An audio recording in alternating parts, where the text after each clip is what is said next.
What's up guys, Nick with Truevine. Today I'm going to be talking to you about additions. We've been getting a lot of calls on additions recently, and so I want to help you guys and teach you today what are the steps that you need to do in order to get your addition started. The first step in getting your addition started is just to decide that you want to have an addition built. There are a lot of times where I'm having a conversation with people where they're not sure if they want to have an addition built or if they want to buy a new house.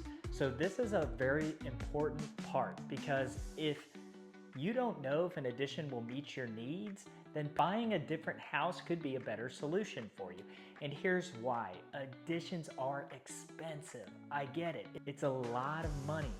So unless you really love where you're at, you love your neighborhood, you plan on being there for a long time, your family's expanding, you plan to spend many more years at your property, it may not be a good idea to build an addition. It might be better to move to another area where you can find the home with the extra square footage that you need. The second thing you need to do to get ready for your addition, after you've figured out, I don't think we want to move anywhere, we love where we're at, we have an idea of what we want, now it's time to start thinking about how you're going to pay for it. And I'll say that most of our clients do not pay with cash. So what that means is a lot of our clients go the HELOC route, a home equity line of credit. So you'll want to talk to your mortgage lender or someone that you know at a bank personally to see what kind of funds you might have available for that. You also might be able to get a construction loan, but in order to do that, your name will have to be on the property. So you wouldn't be able to have your mother-in-law build a mother-in-law addition on your property in her name. It would have to be under the homeowner's name at that point. A lot of times, those are the most efficient and have the lowest interest rates than if you were to go through some third-party financer or even use the financing that we have. So make sure you've got a good relationship with a banker or with a mortgage lender. If you don't, we have great contacts who have helped our clients in the past that we can connect you with to help you secure funding.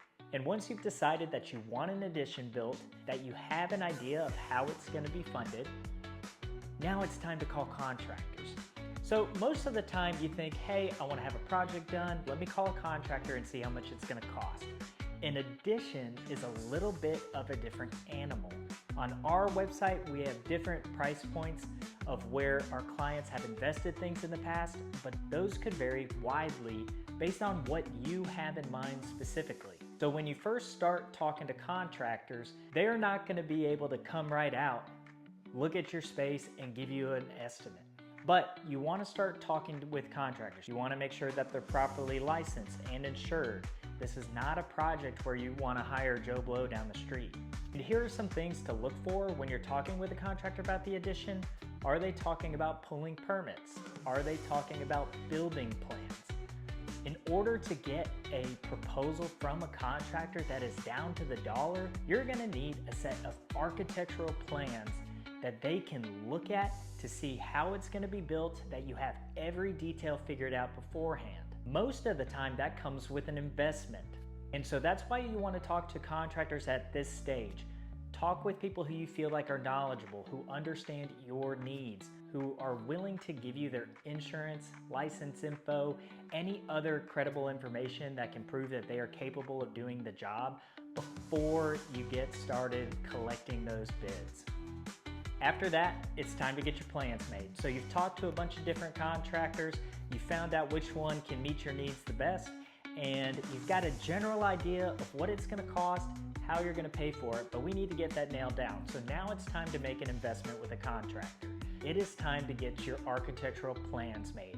And the way that works is an architect/structural engineer will typically show up with your contractor on site, go over the idea that you have in your head, and they will start putting plans on paper. Many times you'll get multiple opportunities to change the plans so you can make sure everything is just right, because you are making a large investment and we don't want there to be a mistake. After that, your contractor now has the ability to bring their team out, gather their bids, get you a proposal down to the dollar, and start building. Thanks so much. Hope this helped you guys plan for your next addition, and I'll talk to you again soon.